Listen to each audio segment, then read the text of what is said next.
I'm thrilled to have Tommy Robinson on. He is a independent journalist. He has been imprisoned in the UK for reporting on a sexual abuse case. I don't know all the ins and outs of the goings-on in Great Britain, but I do know that the reporting I have seen from him, he is just trying to tell the truth that there's a two-tier justice system, just like there is here in America. And it is really bad in Great Britain, and the media is part of it and the higher-ups. Now they have a new prime minister. I want to play what he said yesterday about this, what could, some people are saying, a coming civil war in England. Be in no doubt, those that have participated in this violence will face the full force of the law.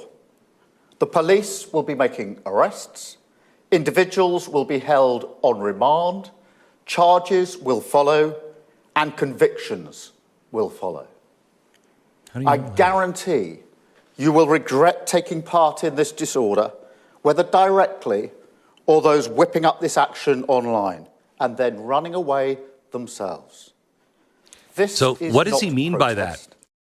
Well, Tommy Robinson is a journalist. He has said that he's just on vacation with his family over in Cyprus.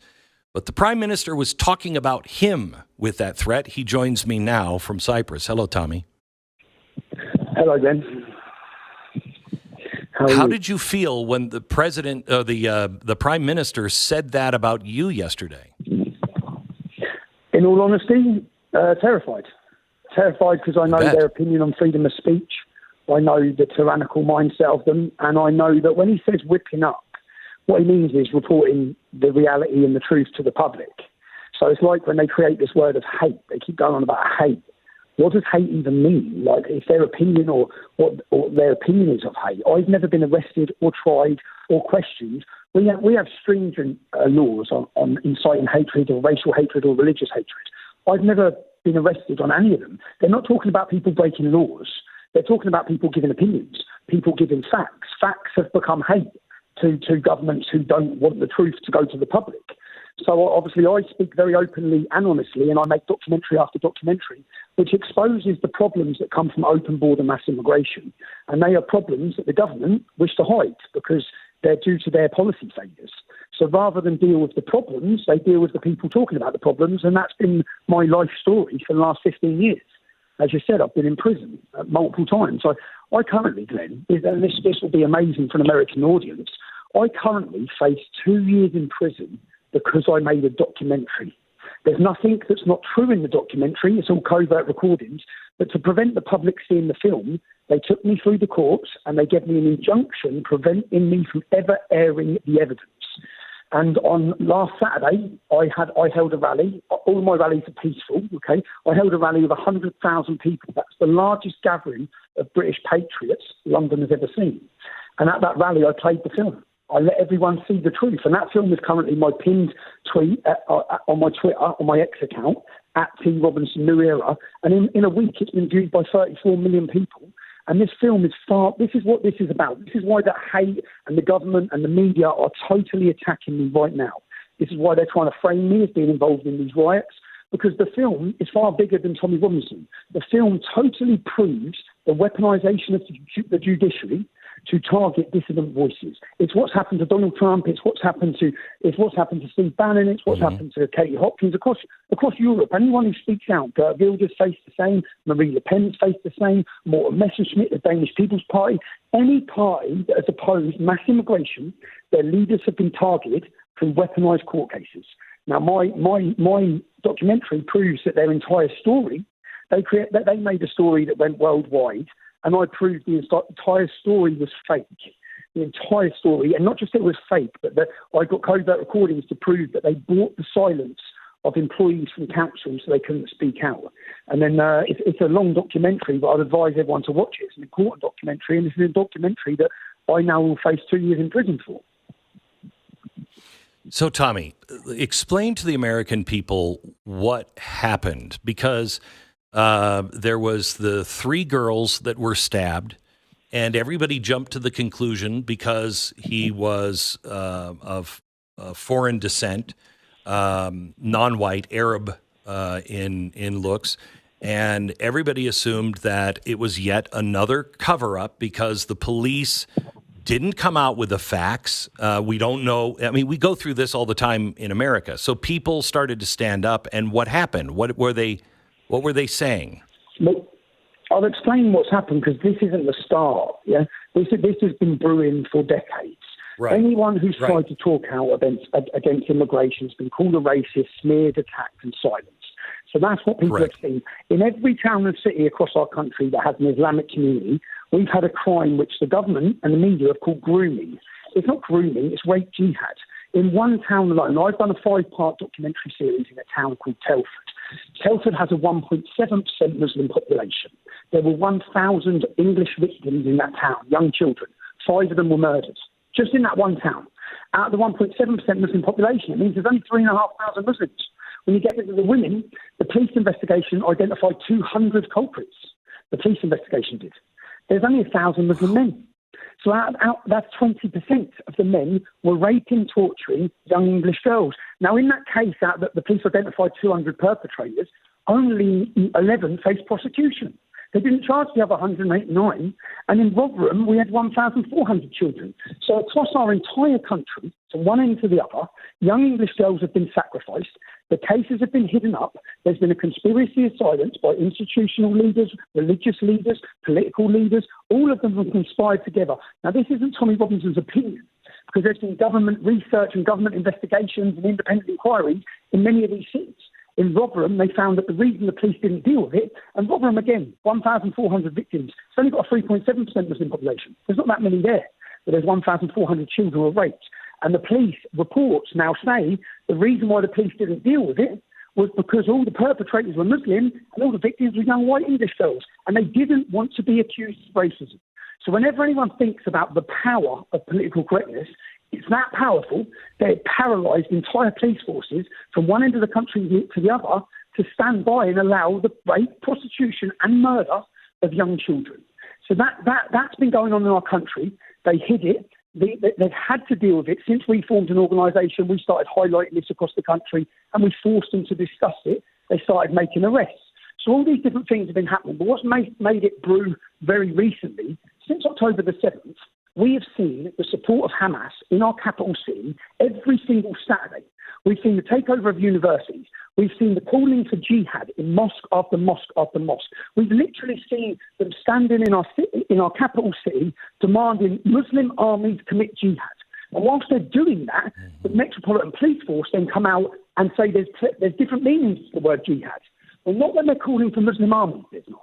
Then we see ISIS flags, Hezbollah flags, and Hamas flags. And again, we're gaslit by our police force, who again come out defending it. So we've seen them calling for bashing of Jews.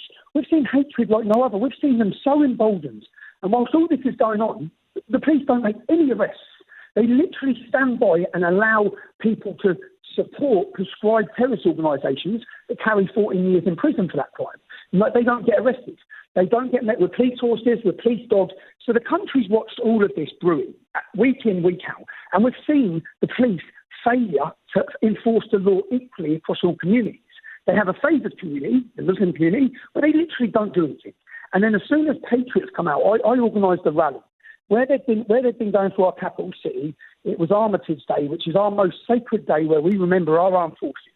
And the members of the Muslim community in that pro-Hamas rally said that there's going to be no silence this year. Yeah? So they're going to come to the war memorials and the cenotaphs. So I made a video calling on British patriots to come down because we can't rely on our police. Because every Saturday, our war memorials were desecrated. Every Saturday. They spray painted on, they ripped down British flags, they set fire to our flags, and the police stood by. So we went in our thousands to London. And then when the police come out, it was ex-members of our military were with us, patriots were with us. The police come out and back charged everyone. Now, that was a scene that no one has seen the police do that to these terrorists or these jihadists. No one's seen it. So then the videos went viral, and then two-tier policing become part of British vocabulary from that point on. Suella Braverman was our Home Secretary. She came out and said the Metropolitan Police Force are enforcing two-tier policing. She was forced out of her job. So the British public have watched this brew and brew and brew. Then there was another rally. So this has continued. And then we had a soldier, so this is all in the space of 7 days, okay? We had a soldier wearing full military uniform. And as he come out of his barracks in his house, a migrant who's been in the country 6 months jumps off of his motorbike, runs over and stabs him 12 times, starts butchering him. And as he's butchering him, the soldier's wife comes out of the house, screaming. Now, Glenn, you probably haven't heard about this because it didn't really make the media, which is insane, yeah? I have not heard this. It didn't really make the media. No, it didn't really make the media. So at the time that this is going on, we all know it's going on, and this is why the government don't like me, because I make a big deal out of that, and I report it, saying they're not telling you what's happened. So the soldier's been attacked. Now, this person who they claim suffered from mental health problems, he'd been in the country 6 months. He didn't stab anyone else. He just went for the soldier in military uniform. So he attacked the soldier, and we've had this before. We've had a soldier beheaded on the streets of London. So then they said he was suffering from mental health. Yeah, Lee Rigby. So they said he was suffering from mental health. Now, the reason why we don't buy that, and I don't buy that, and we don't trust them, and I'll give you one example. I can give you 20 examples. In 2016, a Muslim went into his mosque and said that he wants to kill non-Muslims. Now, rather than ring the police or security services, they prayed for him. And then he left the mosque and he went into Russell Square in London. And anyone listening to this, Google Russell Square attack. Yeah? He goes into Russell Square in London and he starts stabbing non-Muslims. So he leaves the Muslim area. He doesn't have a mental health episode in a Muslim area. He leaves and goes into a tourist area and he starts stabbing. And there was an American citizen who lost his life. He was murdered that day. Yeah? And in between stabbing everyone, he was screaming, Allah Akbar. Now, again, the media and the government told us it was mental health. We had an 88-year-old woman beheaded in her garden in London whilst the man was screaming, Allah Akbar. And again, we were told it was mental health. You're not calling for the rioting and burning of buildings and bricks through windows, correct? Glenn, I've just put a video together. The insanity of this is the media, the politicians and the police are currently building a narrative and they're pumping it everywhere that I've instigated these calls for violence. So what I've done is I've gone through, and if you look, it's my latest tweet on my Twitter. I made a video and I've cut together all the things I've said. Do not be violent. You're a moron if you're burning things. Put the bricks down. You're ruining everything. I have appealed for calm, peace and love from the start of this. So the truth doesn't matter. Do you know why the truth don't matter? Because my name is banned from Facebook, my name is banned from Instagram, I'm banned from TikTok. So they can tell the public whatever they want, and they're currently telling them that I am the instigator of all this violence. So when you're looking at the riots, right now on British TV, on every chat show, everywhere, they're saying it's Tommy Robinson.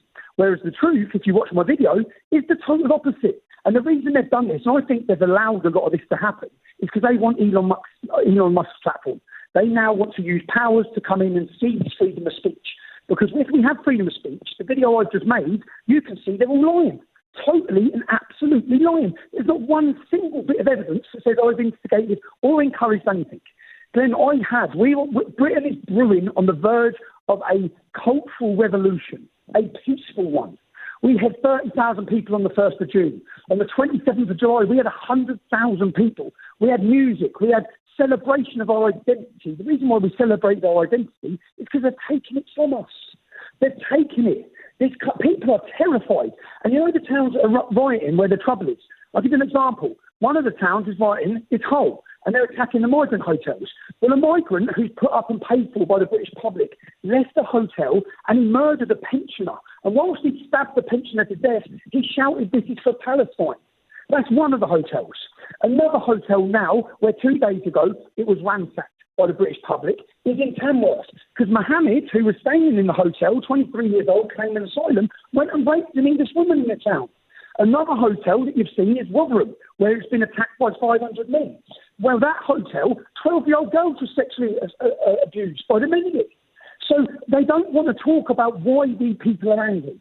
And it's far easier. Where I got to was, I got to the point of the whole situation where they basically, like George Floyd's killing, they literally was hanging the police officer out. He would have lost his job, probably end up in jail. But then the video's been released. And when the video's been released, the British public are asking, why are these men not in prison? Why are they not getting prosecuted? Why have they not been charged? They violently attacked 3 police officers. And because of the threats from the Islamic community, they don't enforce the law. So that happens. Then we have the murder. And you have to understand what's happened in this dance class. I've got 2 daughters. These children were 7, 8 and 9 years old, and they were at a Taylor Swift dance class. Lots of little girls, 15, 20 young little girls, beautiful girls, innocent girls, dancing. And then a man went in there and he grabbed the first one, stabbed her in the face, And then he butchered 11 or 12 of them. He murdered 3 of them. Now, in this local community, as this has happened, in this local community, for example, I spoke to one of the girl's uncles who he stabbed in the face. So he took half her face off. He also took her bicep off. She's 7 years old. Yeah? So that one man that's his niece, that's happened to. On the other side of his family, his goddaughter, from the other side of the family, one of their goddaughters, she was murdered, stabbed 7 times. So imagine the emotion and the tension in this small, close-knit, really working-class community, as with all the things that have been going on. So as that happens, that's all gone on. As that's happened, that night, people have come out from not from around the country. Local men from that community have gathered in the streets. And if you listen to what they're screaming, save our children. Save our children. Okay? The government are not saving our children. They're actually sacrificing them in every single town and city. And they're sacrificing them at the altar of multiculturalism. They're telling us that diversity is our strength, whilst our women and children are being butchered and murdered in towns and cities across the country. People are upset. People are angry. They don't want to say. They wanted. They made that evening when the local men rioted against the police. There's a lot of tension against the police, and what the police come out, they didn't say who done it, but within an hour of that attack, they come out and said it's not terrorism. Now, how could they possibly know that? How could they possibly know it's not terrorism within an hour? How? So people don't trust. So Tommy, we are in the same position in different ways. America does not trust the FBI. They don't trust the Secret Service anymore. I've seen incredible changes happening in America, and we're in the same position. But what is the solution? You are saying don't riot, don't do that, but you are up against a global cabal, because this is happening in every Western country. So what do you suggest the solution is if it's not violence?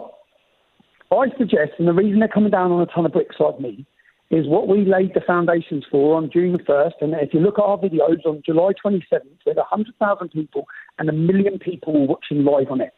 Now, we were looking at a British cultural movement. Britain doesn't need a cultural movement. The entire West needs a cultural movement. We need a cultural movement because our cultures are disappearing. Our countries are changing beyond belief, and they're silencing anyone who talks about it. So I think that I went to the Republic of Ireland, Glenn, in March last year because demonstrations were brewing because migrants in the hotels, young girls have been murdered, teachers have been raped. The men being imported into the country are raping and murdering the women. So I went and made a documentary. It's a fabulous documentary. It's called Plantation to Rise of the Celts. And I wore undercover cameras and I spoke to Irish women in the streets to understand how they feel. And all of them said, we can't walk down the street, we're scared, my husband has to walk me to work, I know my friend got attacked, she got sexually. So they're all telling me these stories. Then on covert recordings, then I tell them, I'm a journalist. Do you mind if I just get a camera out? And then they'll say, no, I can't see that on camera. And this is how they've got us. They've got everyone too scared to even speak. They don't need laws to take away your freedom of speech because the public now self-censor. And they self-censor because of cancel culture and because of fear of losing their jobs. So what do we need? We need a peaceful revolution. We need it, which is what we've done in London. We stood, and I said it's David versus Goliath. It's David versus Goliath, but there's more of us than there are of them. And when they start realising that, and on the 27th of July, they realised you have awoken a lion in this country.